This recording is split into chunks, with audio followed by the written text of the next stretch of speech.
Hi, Adam here. Another quick warning, this podcast contains adult themes, strong language and descriptions of extreme violence. Gone Fishing, Part 6. The Man with the Black Eyes. No pupils. They're black. When you look at him, that was my abiding impression of him. His eyes were black. Yes, I would think as a teenager, a very good-looking lad and all that sort of thing. He just went on the dark side.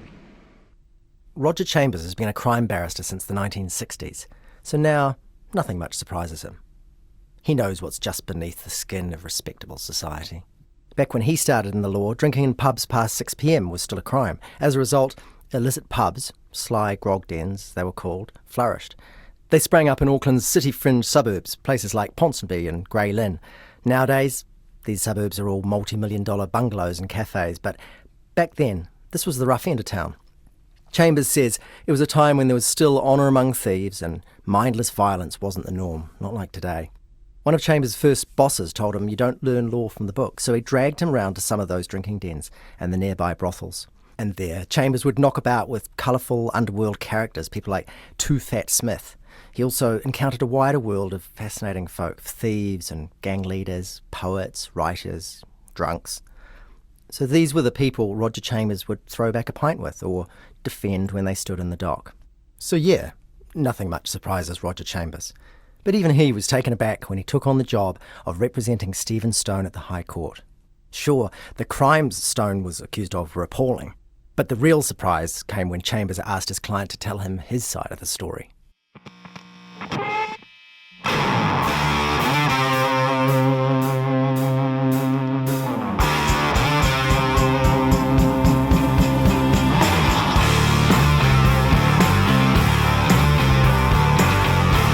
From Stuff and RNZ, this is Gone Fishing, a podcast by Amy Maas and me, Adam Dudding.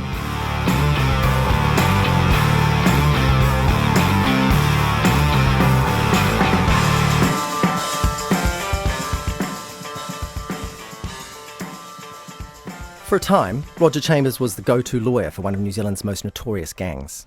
I was, for about 10, 15 years, National Counsel for the Mongrel Mob. I travelled the countryside looking after these beggars. I always got on very well with them, but what they did was appalling. There's a large part of the New Zealand society that does get involved in surprising things. People in large part are moulded by their upbringing most of the time, but there's also a lot of people who are born bad who will make a conscious choice, because we have in New Zealand and in Australia some serious criminals that had the most fortunate of upbringings. Stephen Stone, the choice to be bad was his.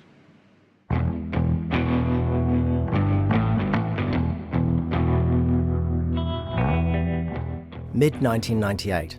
Stephen Stone has been charged with 2 murders and a rape and is preparing for a trial at the High Court in Auckland. He's 28 years old. He is a member of the Black Power gang. In a probation report, he describes himself as a bit of a rebel. But there's a bit more to it than that. He already has a long criminal record. His first conviction was in 1984, around the time he left school, and he's run up a total of 48 since then. There's minor stuff, cannabis possession, driving without a licence, breaches of periodic detention. But there's also car theft, burglary, dangerous driving and possession of an offensive weapon. In all, he's committed 10 violent offences. In fact, he spent much of the 1990s in prison. In 1992, he was involved in an aggravated robbery at a Kumiu winery and was sentenced to almost 6 years in prison. He was reportedly arrested at a hospital 2 days after his second child was born. 5 years later, soon after being released from prison, he was speeding down a rural road and crossed the centre line. He crashed head-on into a car driven by an elderly woman. That crash was in May 1997. He was arrested for Dean Fuller-Sands' murder in July the same year. The charges for Leah Stevens' rape and murder were added in April 1998.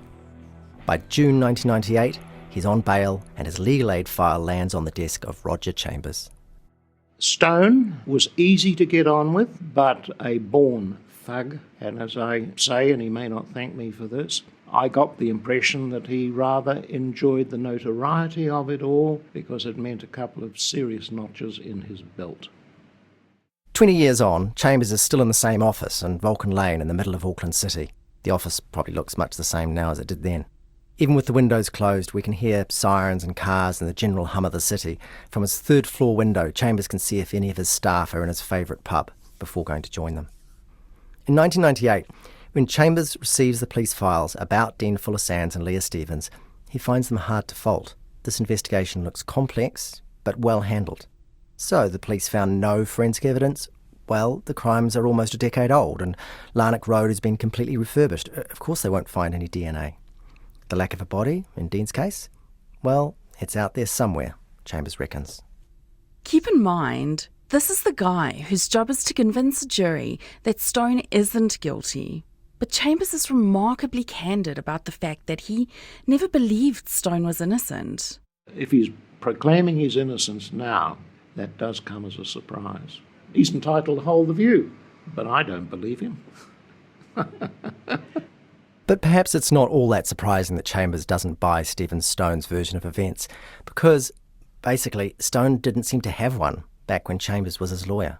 I didn't get very much in the way of instructions from him, and I well remember when I did press him on trying to get him to tell his side of the story, his comment was, "It's all fucking shit, do what you want to do." Stone shows even less interest once the trial begins. He was a breeze to represent because he wasn't one of those fellas that's forever dragging on your gown and handing you in myriad notes about this, that and the other. He just sat there. Stone is quiet in court and menacing. He's covered in tattoos. He wears his black power leathers. One reporter writes that he seems determined to appear staunch. Mark Franklin agrees. All I can recall about Stone is that he sat there as cold as stone and didn't show any emotion. As lead detective, though, Franklin isn't judging Stone by the look on his face or the way he sits. Stone's interviews were conducted by Franklin's team, so he's not even spent a lot of time up close with Stone.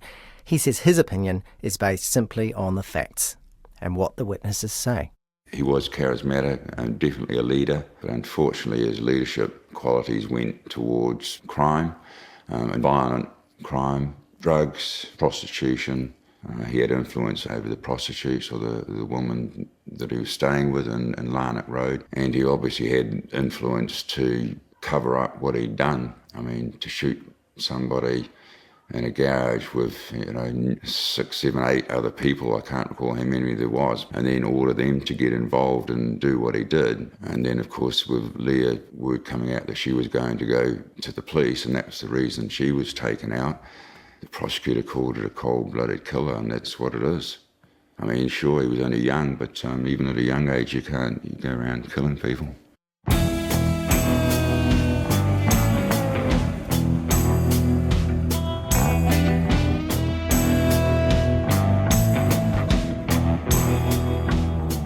In the last couple of episodes, we dug into the transcripts of Neil and Martin's many versions of Dean's and Leah's deaths.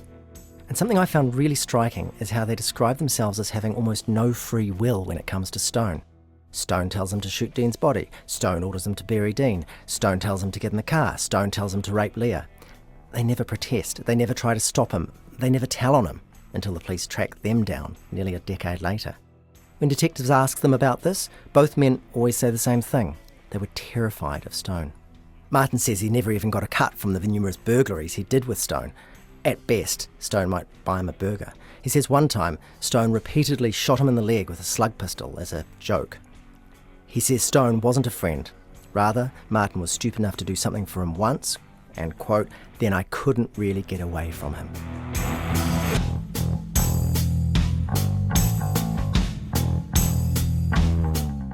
Both he and Neil say that after the murders, their terror of Stone only grew. Martin says 3 years later, he was working at a car wash centre on the North Shore when Stone drove in. Martin was so scared he ran and hid it in a storeroom. Which is pretty similar to what we already know about Neil that day at the New Lynn Periodic Detention Centre. The reason Neil contacts police to tell them more about Leah is because he's just bumped into Stone and fled through a back entrance. Of course, we don't have to trust anything that Neil or Martin say. They are proven liars. Also, if you're trying to minimise your involvement in a series of crimes, it's probably not a bad idea to pretend that fear turned you into some sort of slave. Yet Neil and Martin weren't the only ones who found Stone scary. After the trial, journalist Tony Wall co-wrote a background article about him. Tony interviewed relatives and former partners and others who knew Stone. One former friend said he found Stone extremely intimidating and that, quote, his eyes would just pierce through you. Others told Tony that Stone would often talk about giving people the bash if they crossed him. Stephen Stone still stands out as one of the worst of the killers that I've covered over the years, just in terms of his pure cold-bloodedness. And he was only 19 when he did this. Killed 2 people within a short space of time. And as Mark Franklin said, killing someone and then eliminating a witness, that's as bad as it gets.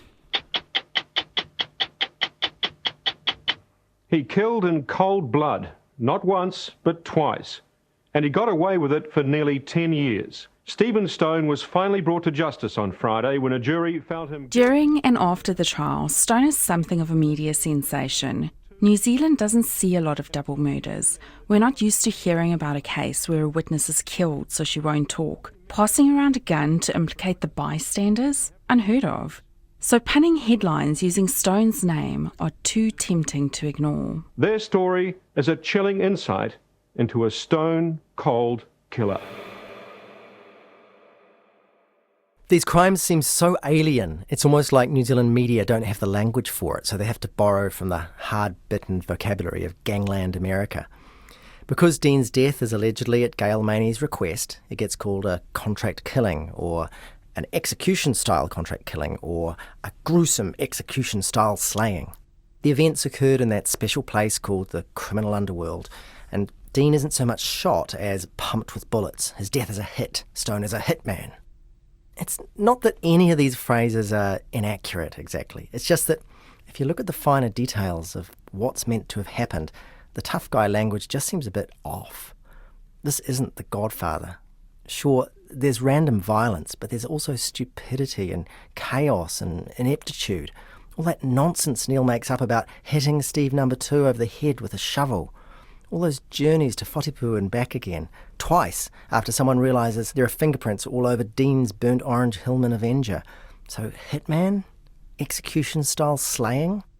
These seem inappropriately glamorous ways of describing what the record actually shows, which is that this is a shambolic collection of violent, drug-addled, young idiots, kids with poor impulse control and a worldview that doesn't stretch much further than the next wild party.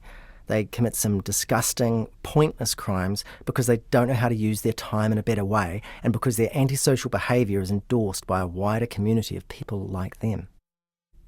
But not everyone sees Stone as a bad guy, let alone a stone-cold killer.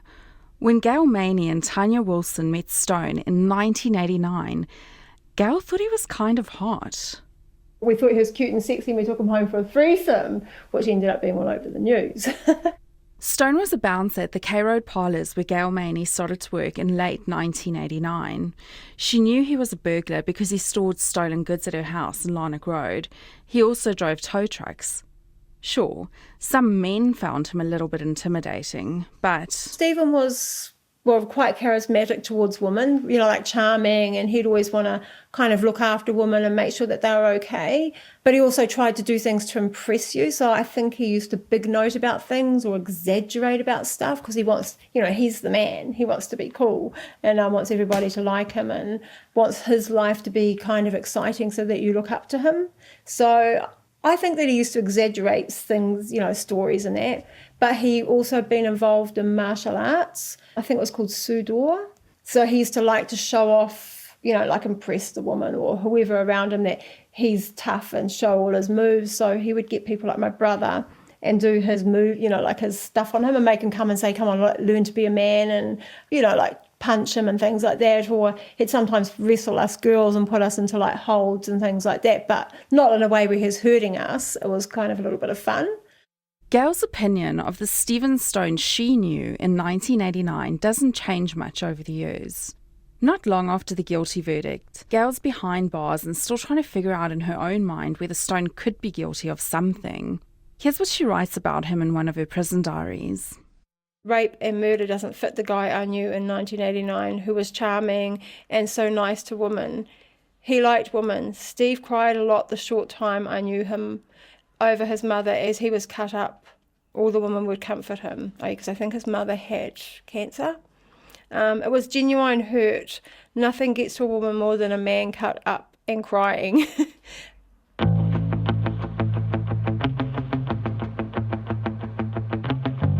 Since 1992, Stephen Stone has spent almost all of his time in prison.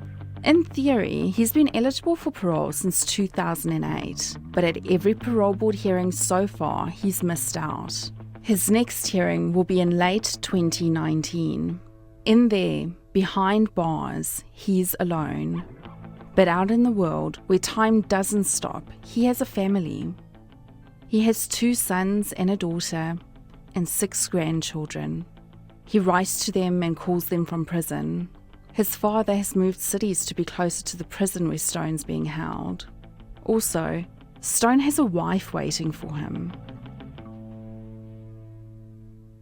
I've just always had a soft spot for Stephen. I've always cared about him. Yeah, and it developed into being in love. In 2015, they married behind bars. It was his second marriage. Stone's wife doesn't believe he's a murderer or a rapist. That doesn't match the character of the man she's known ever since they became friends in the 1980s. And though they've never been able to live together, she's turned her house into a home for the both of them.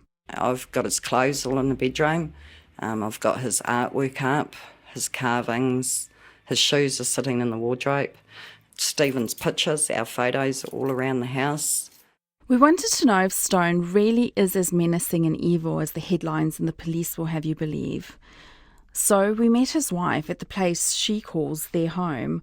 We won't tell you where it is and we don't want to name her, but we will say that this woman is totally devoted. I don't believe he murdered anyone. Maybe I'm naive, I don't know, but I've always seen the good side in Stephen. I've seen the gentle, caring person that he can be. They're on the phone to each other every day. They always sign off with, "I love you."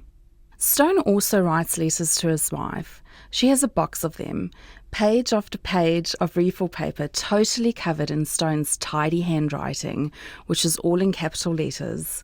He writes a lot about wanting to be with her and about the oppressive feeling of being locked up with little hope for release. She reads to us from one of them. Yes, a long time I've been locked up for. From August 92 through to January 97. I was out for 6 months before I was set up, framed, fucked over for the bullshit that makes my skin crawl, my blood boils, full on.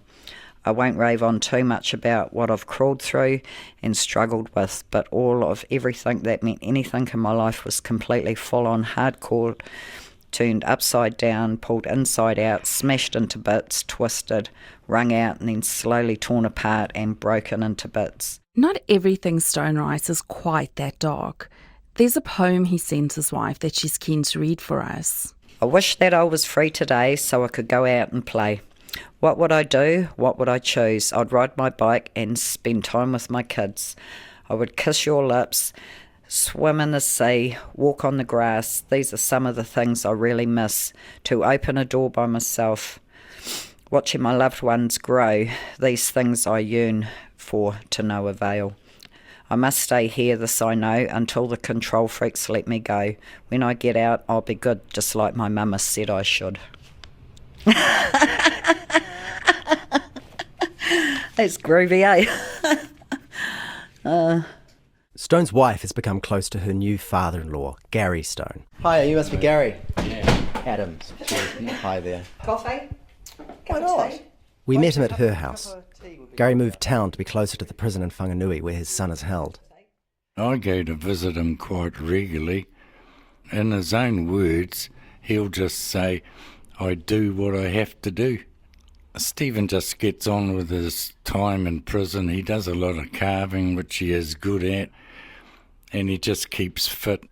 But he's just got an attitude that he just can't be bothered listening to corrections. Despite asking for more than a year, Amy and I didn't get permission from Corrections to interview Stephen Stone directly. But we figured Gary was better placed than anyone to give us an idea of Stone's thoughts about the case that got him jailed for life, and about the guilt or innocence of Gail Maney. According to Gary, his son simply says he's innocent of the 2 murders and a rape that put him behind bars. It's the story Stone's been telling for the past 20 years. Well, apart from a brief glitch 8 years ago, we will come back to this in more detail later, but in 2010, Stone actually confessed to the 2 murders.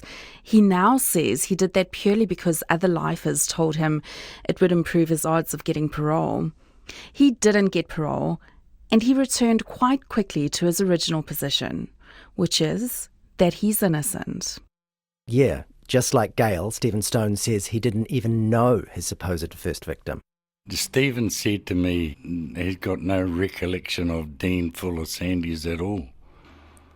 You know, we're only really presuming the guy is dead. There is no body to be found, so I don't know. You've got to presume he's dead because his family at that time, 20 years ago, had never seen him in 10 years. Stone always denied knowing Dean Fuller Sands, starting from the day in 1997 when he was arrested for his murder. He told police he had no idea who this guy was. He'd seen his picture on the Crime Watch TV appeal the other day, but hadn't recognised him. But rather than focusing on giving police reasons to believe those denials, Stone treated this interview like some sort of game. The interviewing officer asked if he knew anyone by the name of Dean. Stone said, "Only Dean Bell, who I knew at Birkdale Primary." And later he added, "Oh, I've just remembered 2 other Deans, Dean Cannon and Dean Atchinson." He's deliberately wasting their time. Anyway, over the years, Stone has also talked to his father about the other murder he's accused of, that of Leah Stevens. Stephen knew Leah Stevens from the nightclub work that they were probably both involved with, but Stephen had said he had nothing to do with her death at that time.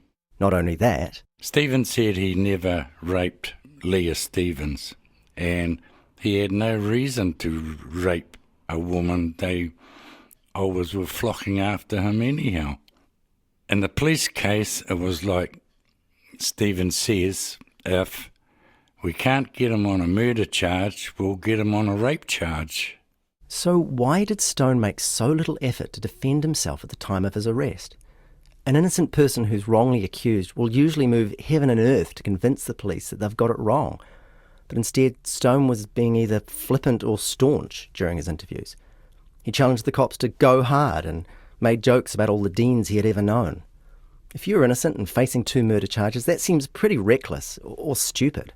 Stephen's attitude is like he doesn't conform to anything, so by not conforming to anything, he's not going to help the police himself or anybody else. It was much the same at the trial, when Stone made no effort to help his lawyer Roger Chambers put together a defence. I think Stephen's attitude was like he had nothing to do with any of it, and he just went to court and thought that he would get off the charges. He didn't expect to get a prison term out of it. Stephen says the police set him up. Stephen was always in and out of trouble with the police, and I think they decided that Stephen Stone should be put away and out of their hair for as long as they could possibly get him out of it. And when Gail Maney's fate became tied to Stephen Stone's, that wasn't good for Gail.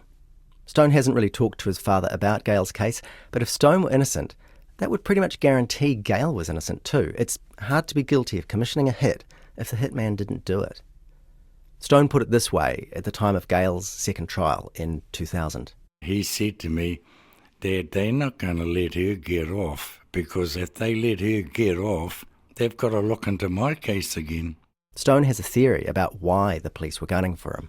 Stephen believes that Detective Franklin, was his surname, had a beef with him because of an armed robbery that he'd done previously at Kumeu. And the guy that he robbed, apparently, this is coming from Stephen himself, committed suicide a year later.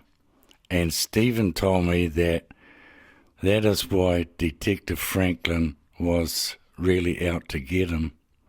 When all the story came out, it was Detective Franklin's opportunity to put him away for life. News reports about that armed robbery say Stone and an accomplice broke into Oldfields Winery in Kumeu, West Auckland, in August 1992. They say that the manager of the winery was struck on the head with an iron bar, and Stone and his accomplice then took thousands of dollars from the safe. Before leaving, they tied the man and his wife up. Reportedly, the man later committed suicide. So, one aspect of Stone's theory seems to match reality. But we asked Mark Franklin about this theory, that this suicide inspired the police to pin some cold case deaths on Stone, and Franklin flatly denied it. He said he only learned about Stone's existence once the case began. I had no personal grievance against Stephen Stone. I'd never met him before in my life. His name, it only came up when Tanya gave me his name. In any case, after serving his time for that Kumiu robbery, Stephen Stone was out of prison just 6 months before being arrested again and charged with Dean's murder. It was during that 6-month period that his car crossed the centre line on a road in Dairy Flat and hit another car head-on. Stone received several broken bones, including a fractured pelvis, but the woman in the other car, 70-year-old Hazel Bennett, was killed. It was just a terrible accident, says Gary. I knew of the road accident because he got periodic detention from that. Maybe he went to sleep at the wheel, I'm not sure. He definitely didn't drive across the centre of the line thinking I'll kill somebody.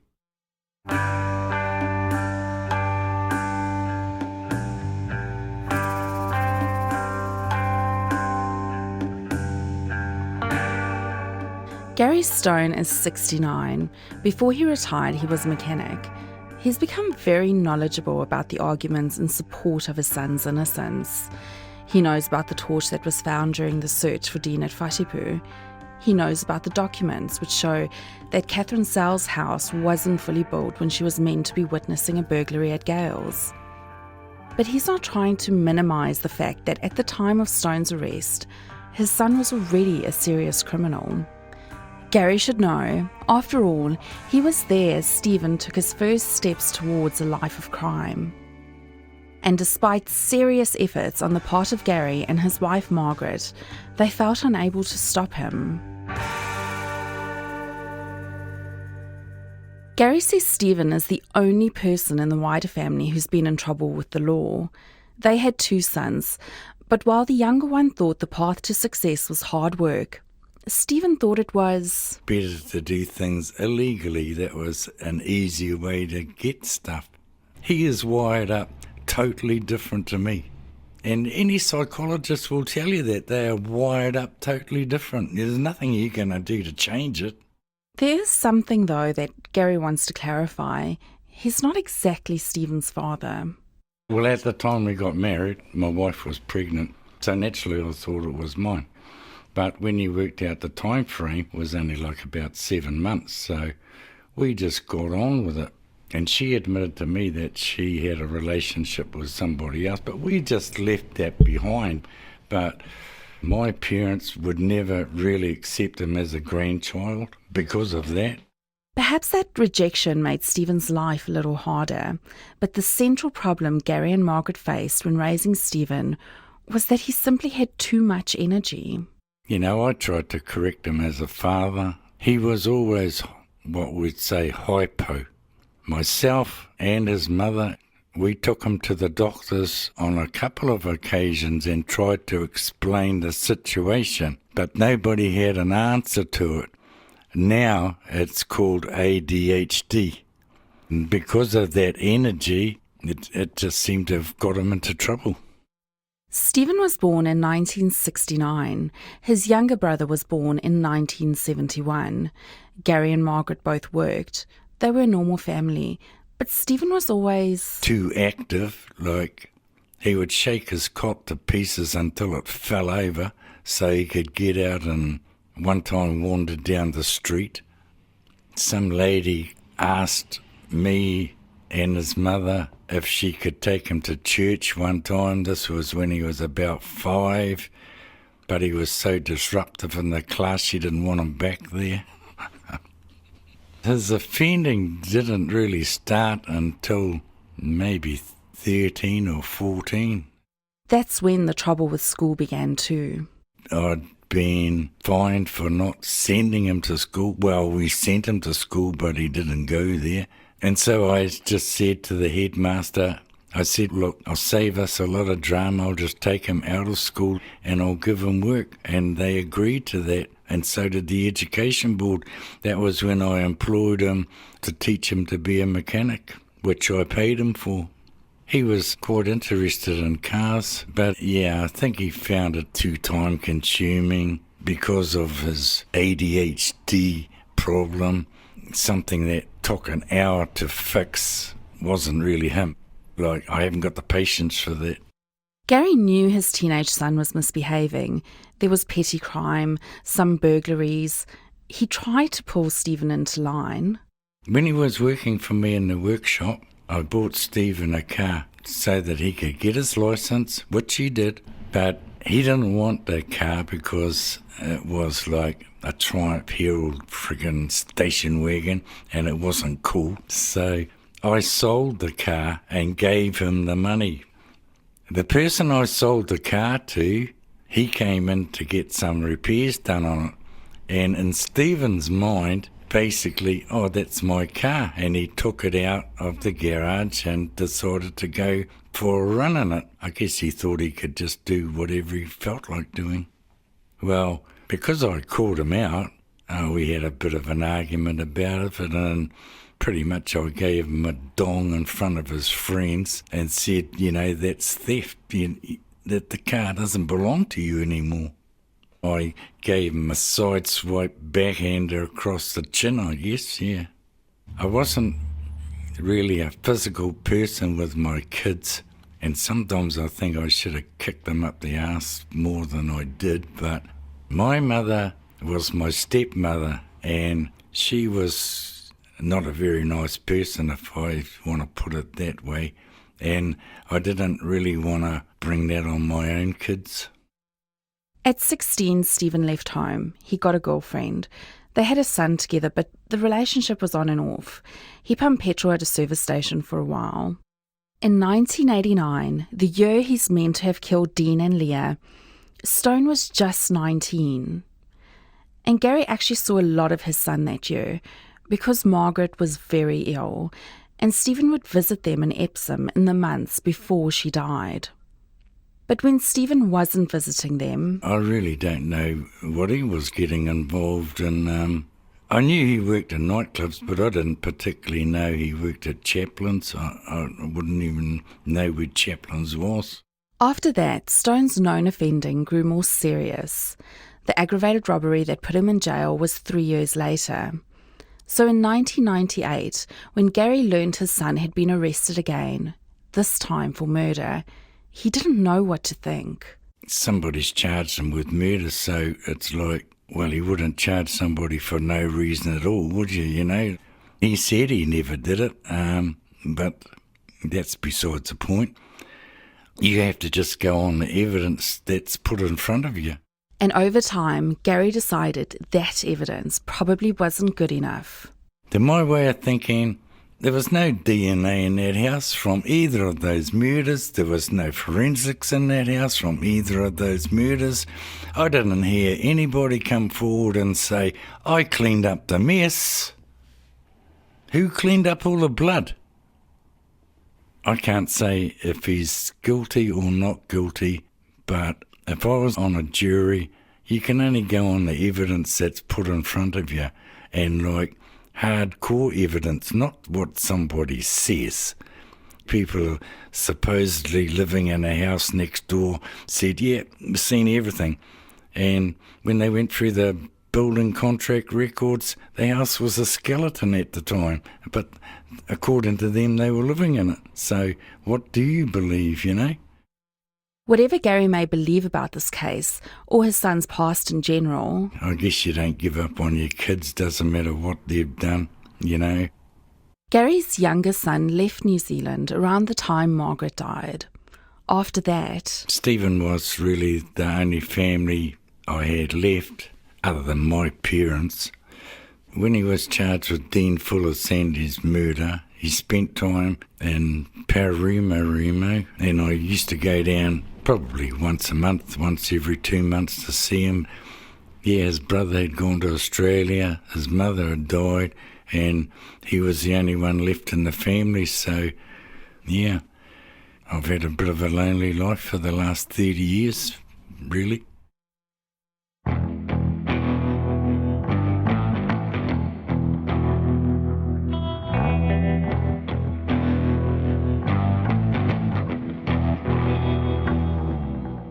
Stone says he's innocent.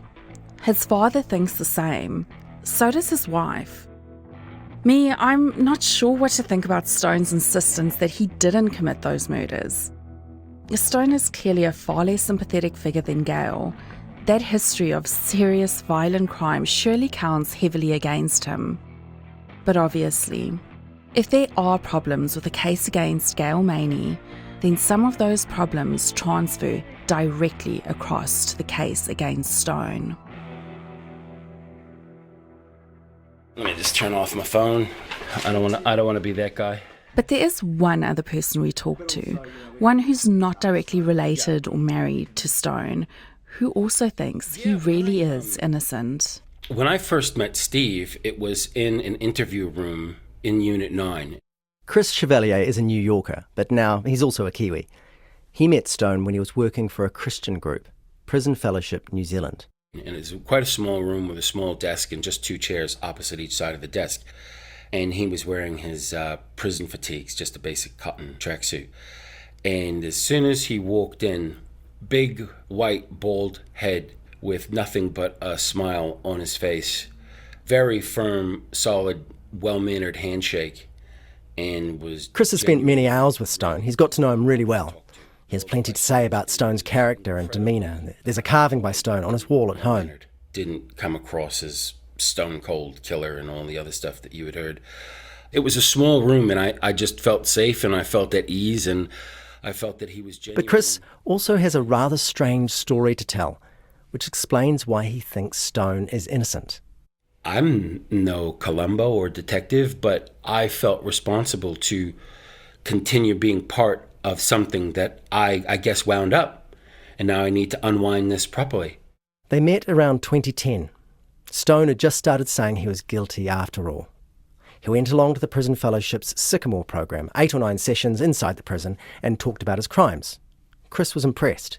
I worked with Steve, and I also worked with a couple of other guys that were in for life for murder, and I found Steve to be very easy and amicable and soft and gentle, even though he had quite a lot of muscle and quite a lot of ink, and he could screw up his face if he disagreed with something. At the end of each course, the fellowship offers to help offenders make contact with their victims or their victims' families. There's the possibility of a face-to-face meeting. Stone says he's keen, and Chris considers Stone a good candidate who's really taking responsibility for his crimes. So he gets the wheels rolling. Chris talks to Dean Fuller-Sand's mother Carol and his brother Wayne, and they're interested but very cautious. Finally, they agree. They hope this might be their chance to finally find out where Dean is buried. They all meet in prison. Chairs have been set up in a circle. Stone and the Fuller-Sands family sit across from each other. Chris is there too, and another person takes notes. Stone opens the meeting. He discussed how sorry he was, a little bit, but basically told them the story of what went down. And then they were able to ask questions. And so he walked through what was going on at the time and what he had done. Chris catches up with Dean's mother and brother after that, and they tell him something seemed wrong during that meeting with Stone. For a start, Stone hadn't been able to tell them where Dean was buried. Also, he seemed insincere. There was no remorse. And there was one other thing. Chris says during the meeting, Stone had discussed the mechanics of the moment that he actually drew his gun and shot Dean. I still believe that the brother thinks that Steve did it. But what Steve said was that the reason that he drew his weapon and shot Dean was that Dean drew first. But what Dean pulled out was a fish donger. And a fish donger is something that when you go fishing and you catch a fish, you can thump it on the head and knock it out. And that's the bit of shiny thing that Steve says that he saw. And the brother said that my brother didn't own a fish donger. Chris is unsettled by this and sets up another visit to Stone in private. He has a feeling he knows what's going on. All of a sudden, the light pings on you. I just looked at him and sat him down. I said, You lied. You didn't kill anybody. You haven't done anything. You weren't there. This doesn't stack up. Stone tells Chris he'd only confess because the other lifers told him it would improve his parole chances. My take from that point in time, when I walked in the room and saw his face and then heard what he said, and he had no time to think of an explanation, gave me that explanation, I believe that he hasn't done it, and that I believe that Steve is guilty of being stupid and making a really poor choice. From that moment on, Chris is not only convinced of Stone's innocence, he takes an interest in Gail's story too. When I met with Steve and told him he was a liar, here's the co-offender. So you're telling me that this person is in jail because of you and serving life on something that didn't happen. He says, yeah, but if you go over the case, we've said it all along. And she professed her innocence. And so I made contact with Weary Prison and was able to get in and saw her. And before I met her, I called her on the phone and I said, this is who I am. I want to meet with you. And she went straight into rabbit talking mode of blah, blah, blah, blah, blah, and just laid out everything that had gone on. And she almost gave me the whole daily chronological events of everything that she'd been through. And I said, I believe you. And she cried for the next 3 hours until I got there. And even now I get teary-eyed thinking she just went stone cold silent on the phone, like she couldn't believe what I had said. And I said, I believe you. I totally believe you, Gail.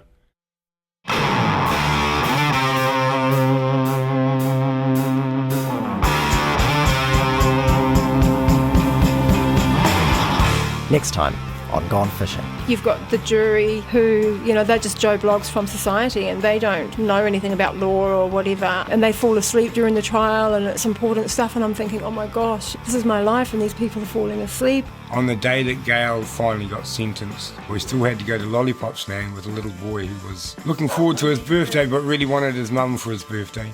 The jury came back with a verdict and she called out, we didn't mean to. Now, I heard her, the Crown Prosecutor heard her, and other people in the court.